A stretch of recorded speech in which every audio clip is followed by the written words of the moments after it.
The sound the dog made when he hit the snow was not a yelp. It was something lower and shorter than that. The sound of an animal that has learned not to waste noise, and it lasted less than a second before he was back on his feet and standing still in the parking lot of Harlan Hardware, with the February wind coming off the mountain and the snow falling around him in the unhurried way it falls when it has decided to stay a while. Preston Whitmore had already turned back toward the building before the dog found his feet. He did not look to see if the dog was hurt. He had not looked the other time, either, the time in November that 4 people in this town knew about and had not found an occasion to act on, and this was February. And now there were 7. The dog stood in the snow for a moment with the particular stillness of an animal processing what has just happened, and then he looked up, not at Preston. At the truck idling at the far end of the lot, the blue Ford with 200,000 miles on it and a cracked side mirror that nobody had gotten around to replacing. His ears came up. His tail, which had been low, rose by a single degree. That was all. In that parking lot, in that cold, with 7 people watching from inside the hardware store and the coffee shop and their own vehicles, not one of them moved. Then, the truck door opened. Before we go any further, tell us where you're watching from in the comments below. If this story moves you, please subscribe and follow it all the way to the end, because the home that dog chose, and the reason he chose it, is something Harlan, Idaho will be telling for a long time. We read every single comment. James Callum was 47 years old and had been known in Harlan for most of them. He had grown up 2 streets over from the hardware store, had gone to Harlan High, had left at 18 for the Navy and come back at 43 for reasons he didn't talk about much and didn't need to.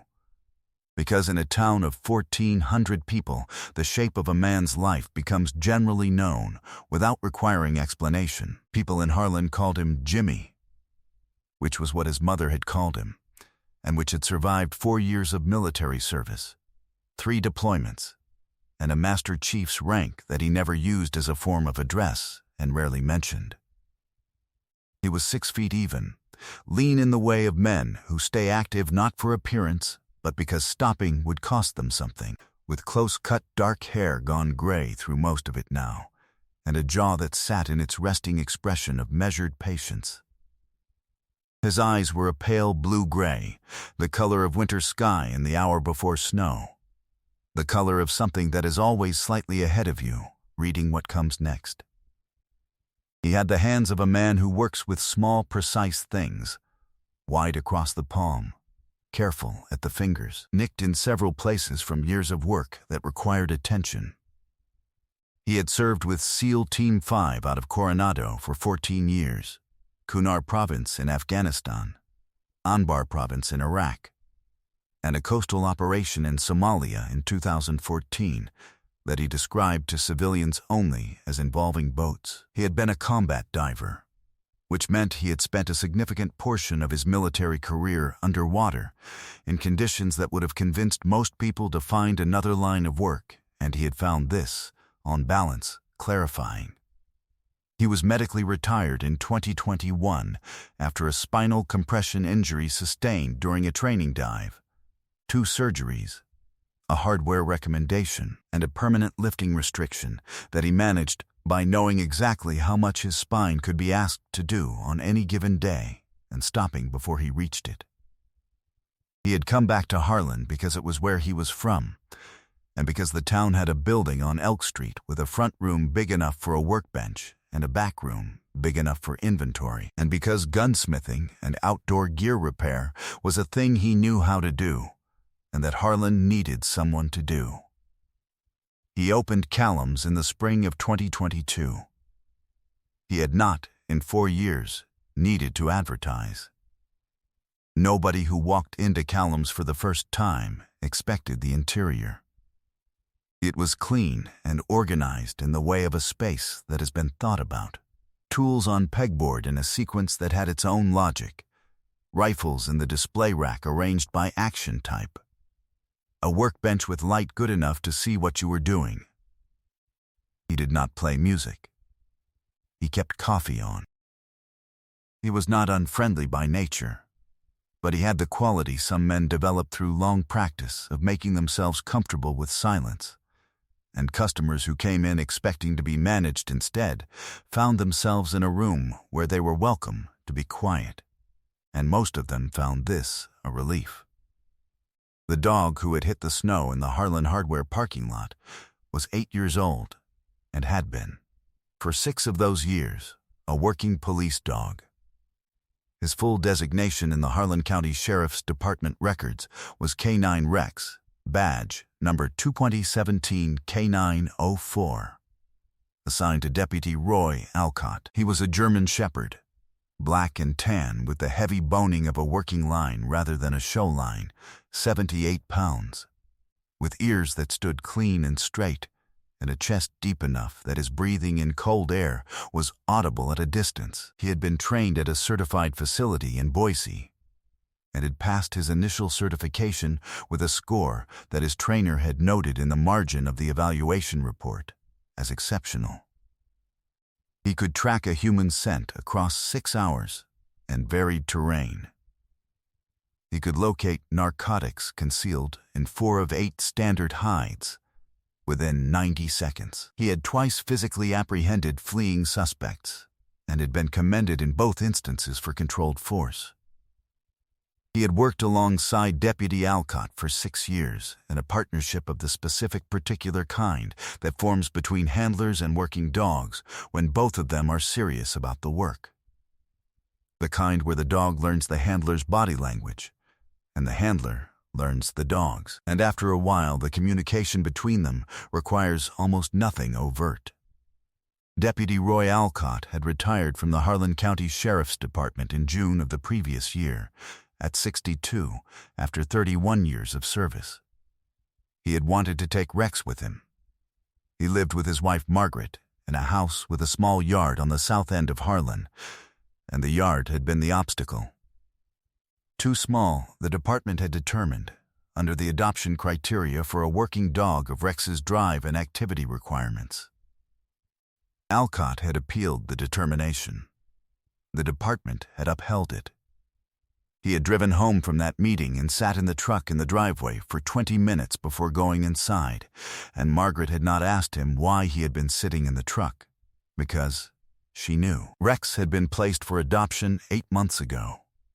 The placement, which the department's records described as approved, had gone to Preston Whitmore, who had called the department directly after seeing Rex in a department vehicle outside the coffee shop, and had offered a donation to the K9 Unit's Equipment Fund in conjunction with his application. The department, whose equipment budget was chronically underfunded, had approved the application within a week.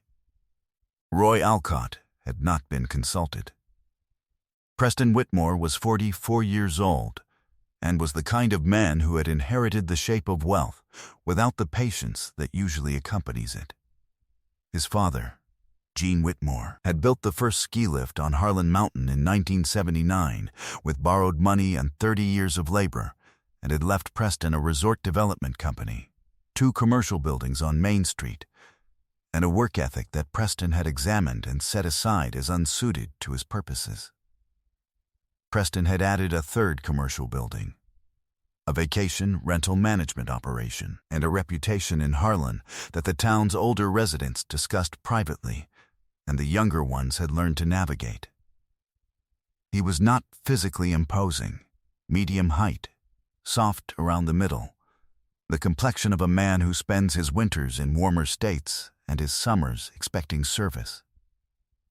What he had was leverage, which in a town of 1,400 is a specific and durable kind of power. He owned the building that Callum's operated out of.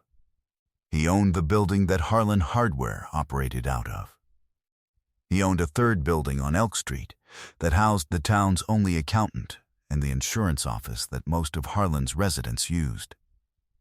He knew this about himself, and he referred to it, when the subject came up, as investment. He had wanted Rex because a German Shepherd in the back of a black SUV looked like something.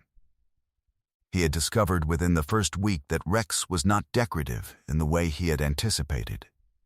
Rex required exercise. Rex required engagement.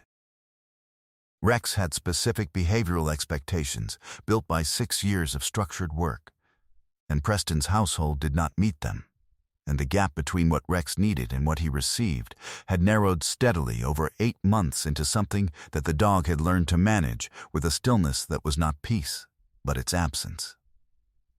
He had scratched the leather seat that morning, reaching for the window. Preston had pulled over at the Harlan Hardware lot on the way to his office, opened the door, and thrown him out. This was the second time. In November, he had left him tied to a post outside the coffee shop in 16-degree weather for 4 hours because Rex had knocked over a lamp. The 4 people who had known about November had not forgotten it. Jimmy crossed the parking lot at the pace of someone who has already made a decision and is simply closing the distance. Rex watched him come.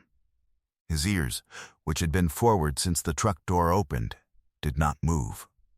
His body was still, not the stillness of fear, but the stillness of assessment, the kind a trained dog holds when it is determining whether the approaching person is safe. Jimmy stopped 6 feet away and crouched down to the dog's level and did nothing else.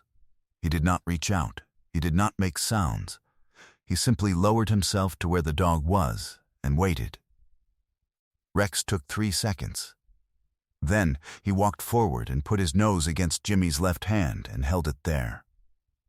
Preston had come back out of the hardware store. "That's my dog," he said. "Mind your business." Jimmy looked up at him. He did not stand yet. He was still at the dog's level, one hand raised slightly where Rex had made contact with it, and he looked at Preston Whitmore with the pale blue-gray eyes that Harlan had been reading for 4 years and said, "He's cold. He's fine." Preston's voice carried the particular edge of a man accustomed to statements being accepted. "Step away from him." "You threw him out of a moving vehicle," Jimmy said. He said it the way he said everything, without heat, at normal conversational volume as a statement of what had occurred. It wasn't moving. Preston looked at the 7 faces visible through the hardware store window. He adjusted. It was a discipline issue. "You don't know the animal." Jimmy stood up. He was not taller than Preston by much, but he was different in a way that had nothing to do with height, and Preston took a half-step back before he appeared to notice he had done it. Rex moved to Jimmy's left heel and sat. Not because Jimmy had told him to, because that was where Rex had decided to be. "I know what a police dog looks like," Jimmy said. "I know what a police dog looks like that hasn't been worked in 8 months. He looked at the fur along Rex's neck, the shorter, flattened line where a collar of a specific width had sat for years and then been removed. "I know what a police dog looks like when it's been treated like a piece of equipment that broke." He paused. "I'm going to get him out of the cold. If you want to discuss this further, you can come by the shop." He walked to the truck. Rex walked beside him without being asked. Jimmy opened the passenger door. Rex got in. Preston stood in the parking lot for a moment. He was not accustomed to the particular experience of having something proceed without his permission. He got in his SUV and drove to his office. Rex ate half a bowl of food that night, which was not enough, but was more than Jimmy expected given the tension still readable in the dog's frame, and slept on the floor of the shop's back room on a folded moving blanket that Jimmy had found in the storage area. He had not been directed to the back room. He had followed Jimmy there, watched Jimmy fold the blanket, and lain down on it with the matter-of-fact readiness of an animal who has finally been given a clear situation and knows what to do with it. Jimmy turned the shop light off and went upstairs to the apartment above and lay awake for a while with the particular awareness of a man who has made a decision that is going to cost him something and has decided the cost is appropriate. The decision was not, in his mind, complicated. The dog had chosen. You honored the choice.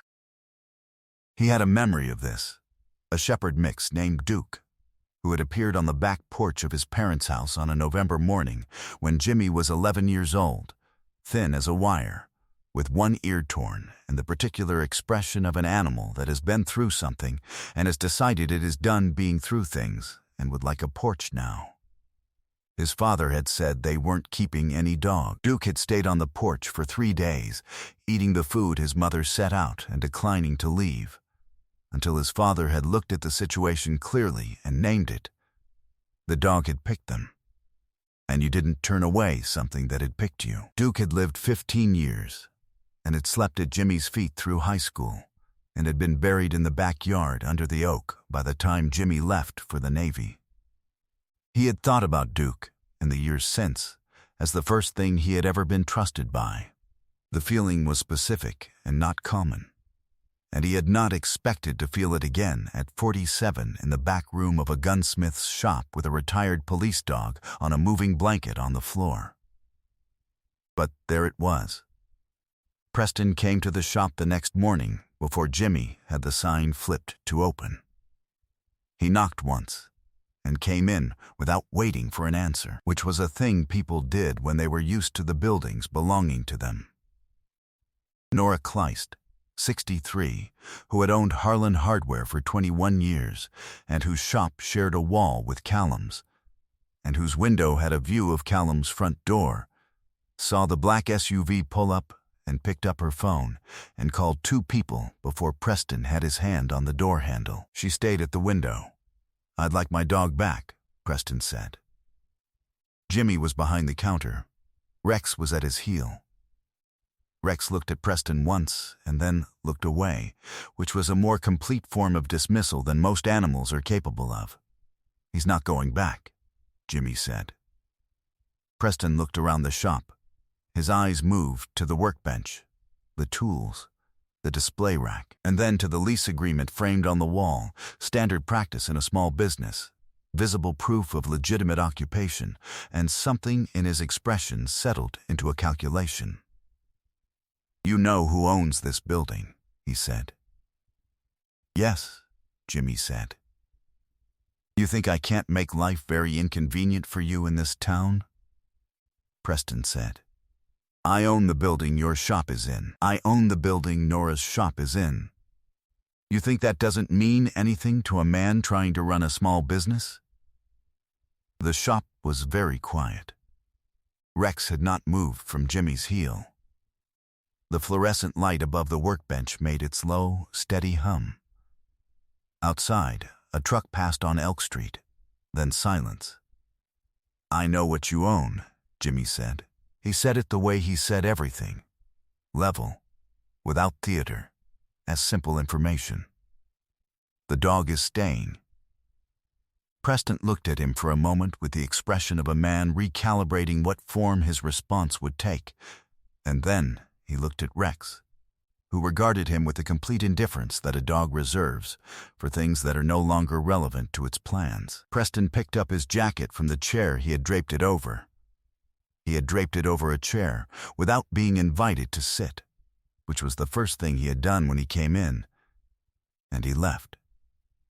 Through the window of Harlan Hardware, Nora Kleist watched the black SUV pull out of the lot.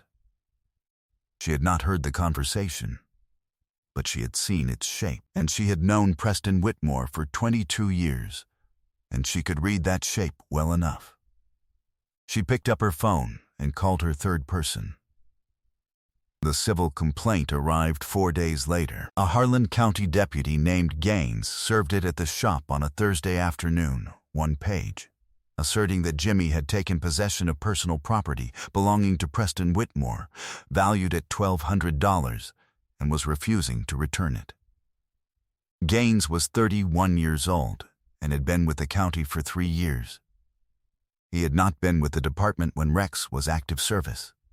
He looked at Rex while he waited for Jimmy to read the paperwork, and Rex looked back at him with the calm, assessing regard of a dog who has been around law enforcement all his life and knows the difference between a uniform and a threat. Then, Rex sat, and he raised his right paw to the height of his chest. And he held it there. Gaines stared at him. "That's a trained salute," he said. It came out differently than he'd intended. Quieter. "6 years with the department," Jimmy said. "Before your time." He set the paperwork on the counter. "I'll need a number for whoever's handling this." That evening, Jimmy called Roy Alcott. He had gotten the number from the department's retired officers directory, which he'd had to call in a favor to access, and Alcott answered on the third ring in the voice of a man who has not been sleeping well and is managing it. Jimmy told him where Rex was. There was a silence on the line that went on long enough that Jimmy checked to see if the call had dropped. "He okay?" Alcott said. "He's good," Jimmy said. "He's right here." Another silence. "He passed 94 out of 100 on his final evaluation," Alcott said. His voice had the particular care of a man choosing words because the alternative is not words. "I cried the day I turned him in. Drove home, sat in the truck." Margaret didn't ask. She already knew. He paused. "What do you need from me?" "I need you to come to Harlan," Jimmy said. Alcott was at the shop by 9 the next morning. He came through the door and Rex was across the room in 2 seconds. Not running. Something faster than running. The movement of an animal for whom distance between itself and a specific person had become briefly intolerable, and he pressed himself against Alcott's legs and stayed there. And Alcott put both hands on the dog's head and said nothing for a long moment, and the shop was very quiet. The response to Preston's civil complaint was filed the following Tuesday by a veteran named Glenn Marsh, who had practiced law in Boise for 18 years and who drove to Harlan the same day Jimmy called him, because Jimmy had done a thing for Glenn's brother in 2019 that Glenn had not found. An adequate way to repay, and considered this a partial payment. The response attached 3 things: the Harlan County Sheriff's Department's K-9 unit records showing Rex's full service history and the adoption criteria he had been certified under. A sworn statement from Roy Alcott documenting 8 months of welfare concerns reported to the department following Rex's placement, which the department had logged and not acted on. And a formal complaint filed simultaneously with the Harlan County Sheriff's Office under Idaho Code Section 253504, citing 2 documented incidents of animal cruelty, November and February, with witnesses named, dates specified, temperatures recorded. Preston Whitmore's attorney called Glenn Marsh on Wednesday morning. The civil complaint was withdrawn by Thursday afternoon. The conversation that Harlan had been having privately for 20 years found its public form in the 2 weeks that followed. Nora Kleist did not renew her lease with Preston's company when it came up in March. She had been planning to, had been intending to for 2 years. And then she had watched a dog get thrown into the snow and had stood at her window and called 3 people. And when the lease renewal paperwork arrived, she read it carefully and put it in the file she had been building and called her commercial real estate contact in Boise. The insurance office followed in April. The accountant, whose own lease was up in June, had a conversation with Nora in May that lasted 40 minutes and ended with both of them deciding together. Preston still owned 3 buildings on Main Street. By summer, he had 1 occupied tenant. He did not leave Harlan. Men like Preston rarely leave the place their leverage is built from. But leverage is a thing that depends on the people underneath it being willing to hold it up, and Harlan had been thinking about that question for a long time. Roy Alcott came back to the shop on a Saturday in April, after the complaint had been resolved and the snow had begun pulling back from the south-facing slopes, and the light had changed to the specific quality it takes in Idaho in early spring. when everything is still cold, but the cold has changed its mind about how long it plans to stay. He and Jimmy sat on the front step with coffee, while Rex moved back and forth between them in the easy way of a dog who has two people it trusts in the same place and cannot decide which one to be nearest to. The mountain was visible at the end of Elk Street, the snow line still high on its face. "What are you calling him?" Alcott said. Jimmy watched Rex work the step between them. The dog had gained 4 pounds in 2 months. His coat was returning its sheen. He had learned the dimensions of the shop in the first week and moved through it with the confidence of a dog that has claimed a space and found it sufficient. "Roy," Jimmy said. Alcott looked at him. "He was Roy's dog first," Jimmy said. "That's what he is." Alcott looked away, at the mountain. He was quiet for a moment. "That's a good name," he said. Roy, who had been Rex, who had been a badge number, who had been a scratched leather seat and a February snowdrift, and a choice made in a parking lot before anyone knew what was being chosen, lay down across both their feet in the April sun and closed his eyes. Sometimes the best things in a life don't announce themselves. They come into a parking lot on a February morning and make a choice so simple and so complete that the person chosen doesn't fully understand it until they're sitting on a step in April with coffee going cold in their hands and a dog across their feet and the mountain at the end of the street. God doesn't always deliver abundance. Sometimes he delivers a dog that has been through enough to know exactly what it needs and has decided, without apology or explanation, that you are it. The dog didn't choose the man with the most resources, or the most space, or the most impressive credentials. It chose the man who crouched down to its level and waited. That is, when you look at it clearly, the whole story of what love recognizes. If this story touched your heart, share it with someone who needs a reminder that the things worth having always choose us back. Leave a comment and tell us where you're watching from. And have you ever been chosen by an animal in a way you didn't expect? Tell us about it. Your story is worth hearing. And if you believe in stories of loyalty, second chances, and the quiet dignity of choosing well, please subscribe to the channel so you never miss the next one. May God bless you, protect your family, and send you someone, on 2 legs or 4, who sees exactly who you are and decides to stay.